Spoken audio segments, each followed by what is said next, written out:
Oke, kali ini kita akan membahas mengenai mikroskop. Mikroskop itu ada dua macam. Yang pertama ada mikroskop cahaya. Di sini ada bagian-bagiannya, ada lensa okuler, nih tempatnya yang dekat mata. Terus ada tabung yang tegak. Terus di sini ada meja tempat diletakkannya objek. Terus ada kondensor.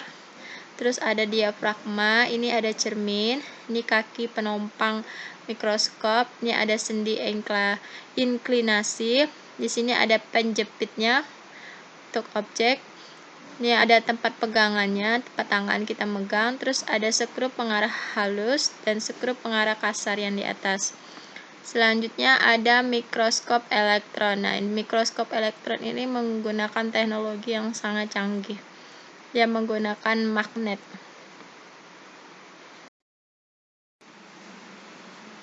Baik, ini ada bagian-bagian mikroskop dalam bentuk tabel beserta fungsinya. Di sini ada lensa okuler yang mana yang dekat dengan mata.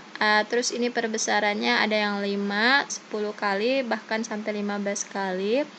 Terus ada lensa objektif, itu yang dekat dengan objek. Itu fungsinya memperbesar bayangan objek, ada yang 4 kali, 10 kali, 45 kali, dan 100 kali. Terus ada diafragma, itu untuk mengatur intensitas cahaya yang masuk ke lensa objektif. Terus ada cermin, ada yang cermin datar, itu gunanya untuk ketika cahaya dibutuhkan terpenuhi. Sedangkan yang kedua ada cermin cekung, itu untuk mengumpulkan cahaya. Terus ada tabung mikroskop, penghubung lensa okuler dengan lensa objektif. Terus meja sediaan, itu tempat meletakkan objek. Terus ada klip penjepit objek, itu untuk menjepit preparat agar kedudukannya tidak bergeser ketika sedang diamati. Terus ada lengannya untuk pegangan. Terus ada pemutar halus yang disebut dengan mikrometer, itu untuk menggerakkan lensa objektif terhadap preparat secara pelan atau halus. Ada pemutar kasar atau makrometer untuk menggerakkan tubuh ke atas dengan bawah secara tepat. Terus ada kondensor untuk mengumpulkan cahaya yang masuk. Ada juga skrup atau engsel untuk mengatur sudut tegaknya mikroskop. Terus ada juga kaki, itu sebagai penyangga mikroskop. Nah, berikut ada cara penggunaan mikroskop. Mulai dari yang pertama, itu tangan kita harus memegang penyangganya itu, terus tangan kanannya, terus untuk tangan kiri kita pegang dasarnya agar tidak jatuh. Terus yang kedua, kita letakkan mikroskop ini di atas meja. Selanjutnya kita atur revolvernya nih. Terus kita pusatkan cerminnya ini dekat cahaya. Nah, ini ada lensa okuler, kita putar sesuaikan dengan objeknya mana yang terang. Terus yang keempat, ini ada tempat preparat.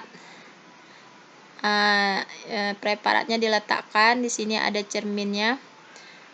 Terus yang kelima, kita bisa mengatur pemutar kasarnya yang di atas dan juga pemutar halus mikrometer untuk menyesuaikan agar objek yang kita lihat itu dapat diamati dengan jelas.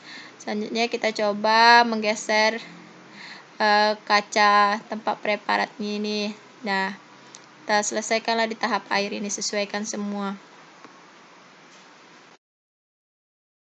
Berikut kita membahas mengenai klasifikasi makhluk hidup. Yang pertama adalah tentang protista.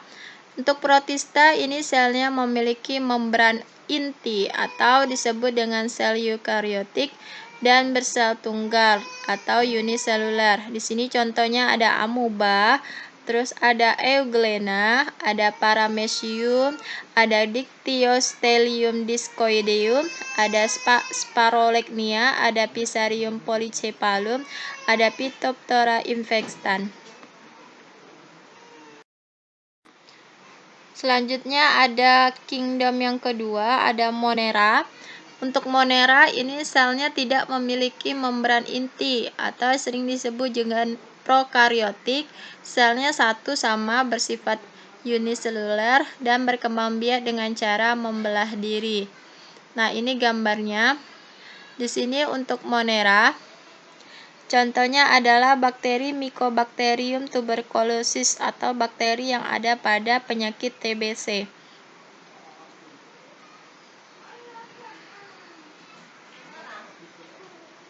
Untuk protista tadi, protista yang menyerupai hewan, ada yang protozoa.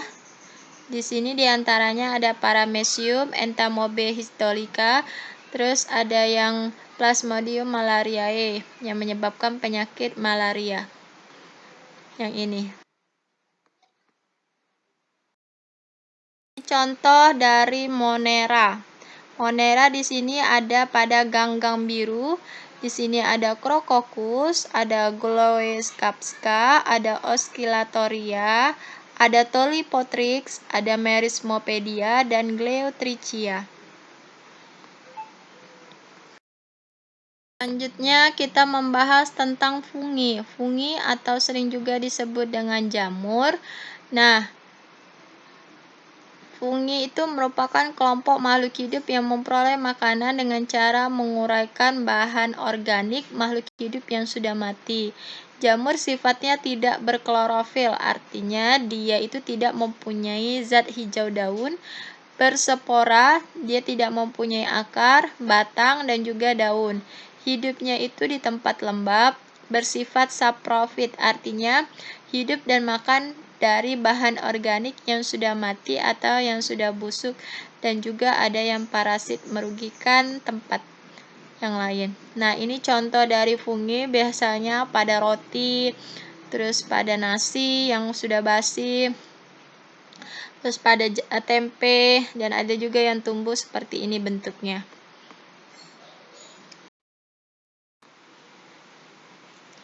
Nah, jamur itu adalah organisme yang hidup dan mengisap makanan dari organisme lain yang ditempeli. Nah, ini bentuknya seperti ini jamur. Ini ada akar semu, bukan akar yang sebenarnya, ada cawan tempat yang ngisap. Terus ini ada tudungnya bagian bawah, jadi ini batangnya nggak jelas, nggak ada, daunnya juga nggak ada. Nah, tubuh jamur itu terdiri atas benang-benang halus yang disebut dengan hifa. Nah, ini hifanya. Hifa saling bersambungan membentuk miselium. Pada umumnya jamur berkembang biak dengan spora yang dihasilkan oleh sporangium.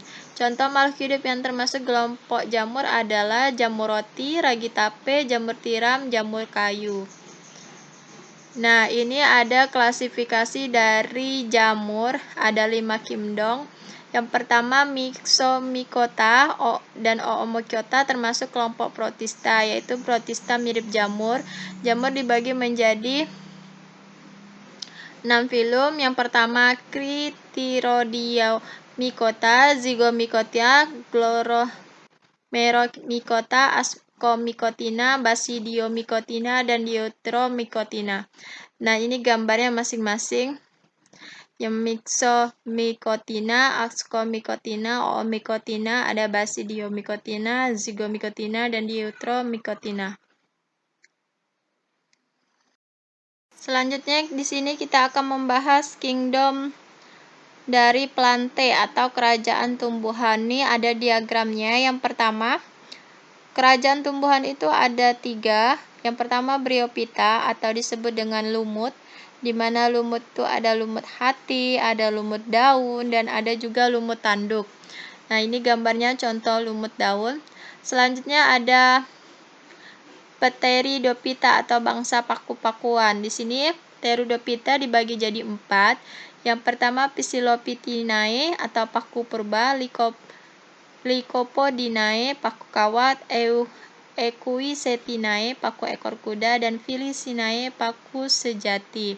Selanjutnya ada Spermatophyta atau tumbuhan berbiji, ada 2 macam, ada Gymnospermae yang tumbuhan biji tertutup, dan Angiospermae tumbuhan biji terbuka. Nah, di sini ada tumbuhan lumut.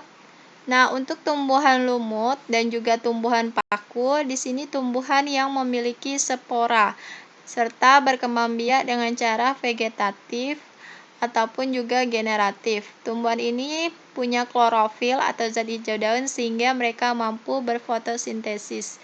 Habitat dari tumbuhan lumut dan juga paku ini tempatnya yaitu di tempat lembab. Nah, ini tumbuhan lumut. Tumbuhan lumut ini tumbuhan tidak berpembuluh, artinya tumbuhan yang tidak memiliki berkas pengangkut. Kelompoknya tumbuhan lumut ini belum dapat dibedakan mana yang akar, mana batang, dan juga daun. Memiliki struktur yang menyerupai akar. Nah, di sini ada yang menyerupai akar bentuknya. Ini yang disebut dengan rhizoid. Dia berspora dan berklorofil. Tumbuhan berpembuluh adalah tumbuhan yang memiliki berkas pengangkut dan sudah dapat dibedakan antara akar, batang, dan daun.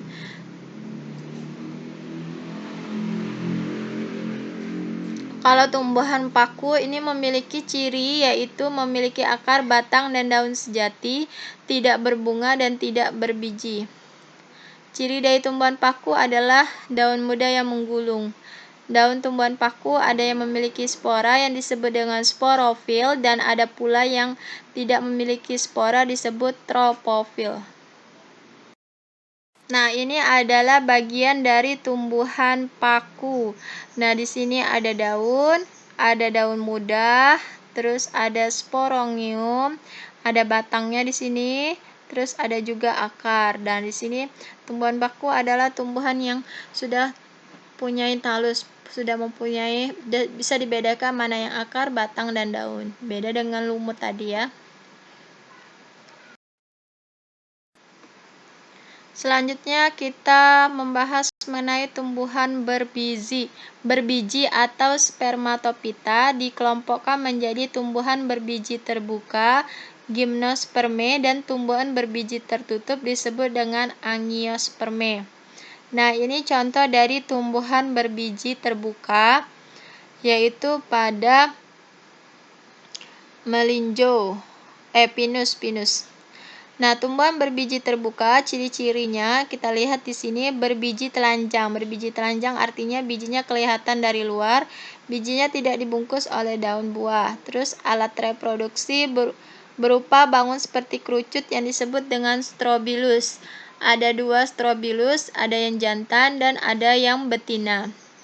Yang ketiga adalah batangnya besar dan berkambium.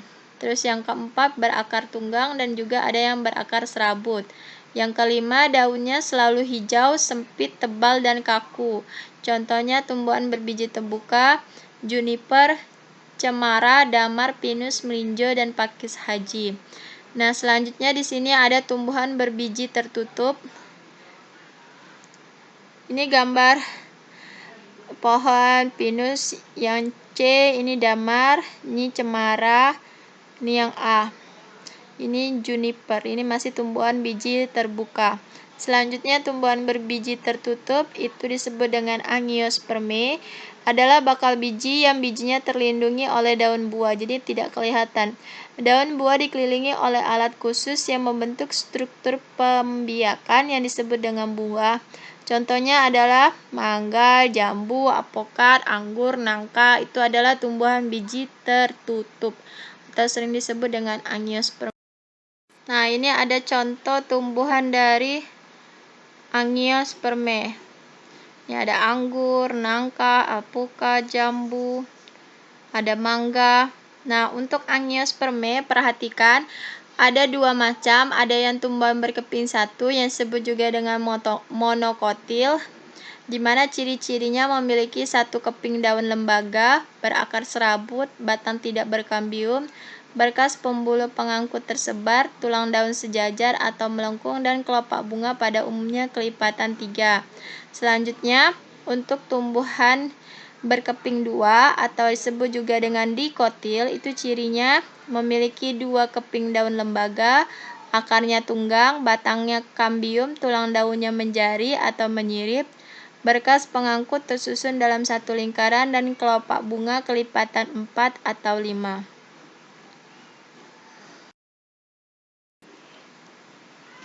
Ini tabel perbedaan antara tumbuhan monokotil dan tumbuhan dikotil. mulai dari akar. Kalau yang mono itu akarnya serabut, sedangkan yang dikotil akarnya tunggang. Nah, daunnya ini tulang daunnya sejajar nih, sejajar. Kalau yang ini tulang daunnya menyirip seperti ini. Terus biji yang ini berkeping 1, untuk yang dikotil keping 2. Ini adalah contoh, yang ini monokotil, yang ini dikotil. Selanjutnya kita membahas mengenai kerajaan hewan atau kingdom animalia. Kingdom animalia itu dibagi menjadi 2, ada yang invertebrata yang tidak bertulang belakang dan ada vertebrata yang bertulang belakang. Untuk hewan yang tidak bertulang belakang atau disebut juga dengan avertebrata itu dikelompokkan menjadi 8. Yang pertama ada hewan berpori atau juga disebut dengan porifera. Ada hewan berongga yang disebut dengan coelenterata, cacing pipi itu platyhelminthes, cacing gilik nematelminthes, cacing berbuku-buku Annelida, hewan lunak moluska, hewan dengan kaki beruas arthropoda, dan hewan berkulit duri echinodermata. Nah, ini ada contoh dari porifera, di mana hewan ini adalah hewan yang mempunyai pori-pori, tubuhnya seperti spons. Contohnya adalah Spongylia, Espongia, Potherion, dan Scypha. Nah, yang di bawah ini adalah contoh dari coelenterata. Coelenterata itu adalah hewan yang berongga, mempunyai tentakel, seperti ini tentakel, untuk menangkap mangsa. Pada permukaan tentakel ini ada sel beracun yang menyengat, dan tubuhnya ada yang berbentuk polip yang menempel pada tempat hidupnya, dan ada juga yang berbentuk medusa yang bergerak aktif melayang-layang di air seperti payung. Ubur-ubur, ini contoh ubur-ubur, bunga karang. Nah, ini contoh bunga karang, obelia yang ini. Terus ada anemon yang ini. Terus ini adalah hidra, itu adalah contoh dari coelenterata. Selanjutnya ada cacing.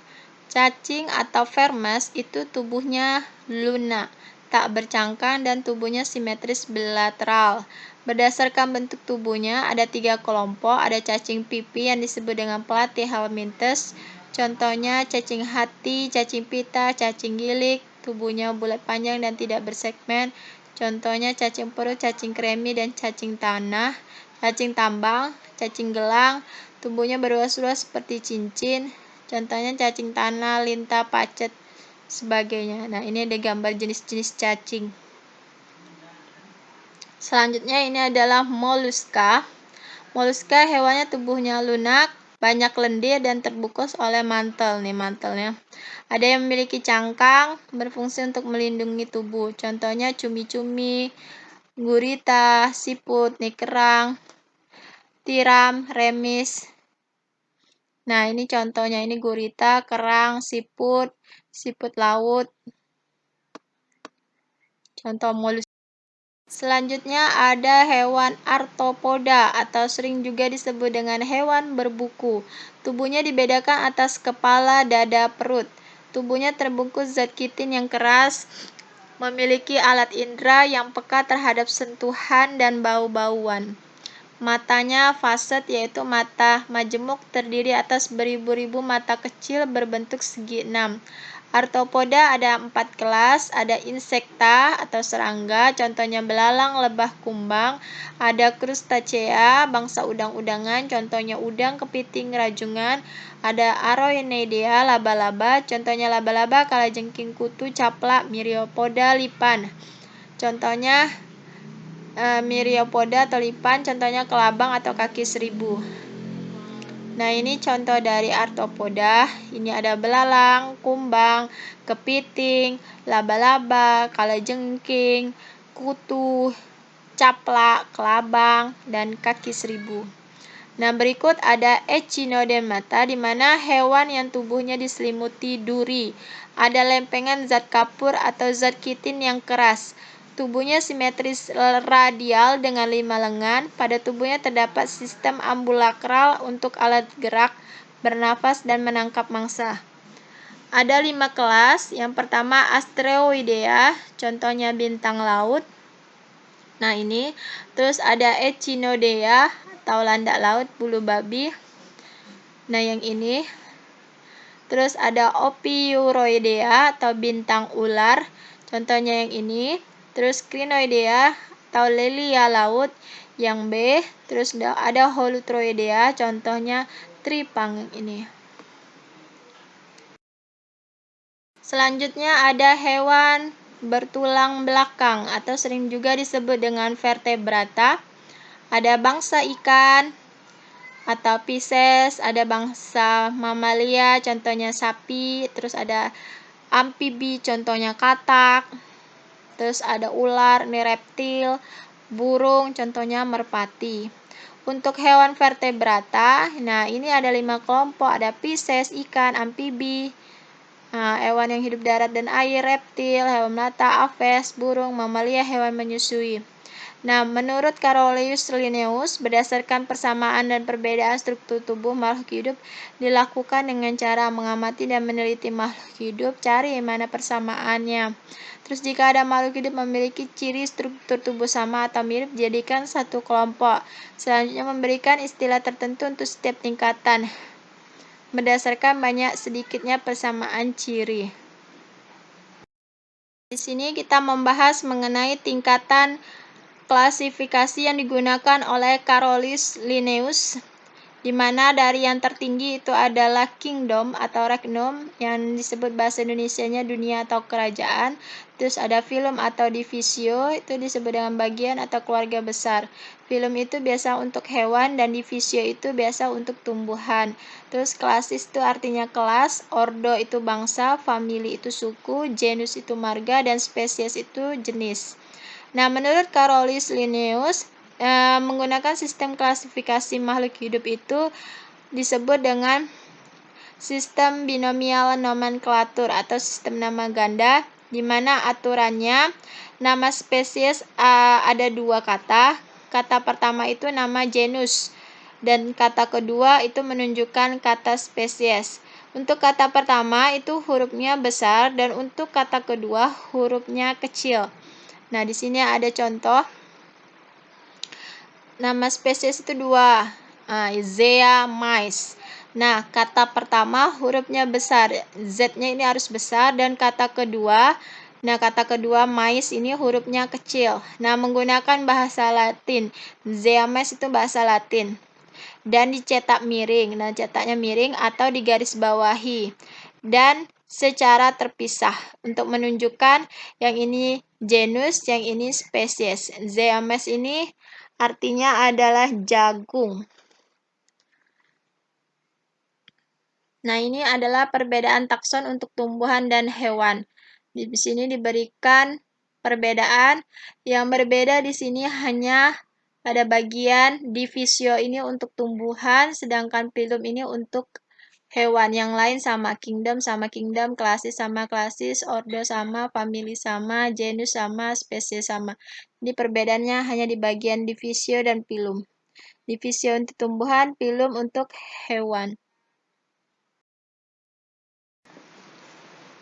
Nah, ini ada tugas yang yaitu dengan cara kalian buat soal dan jawaban ditulis di buku, selanjutnya difoto, lalu dikirim lewat link yang sudah saya sediakan.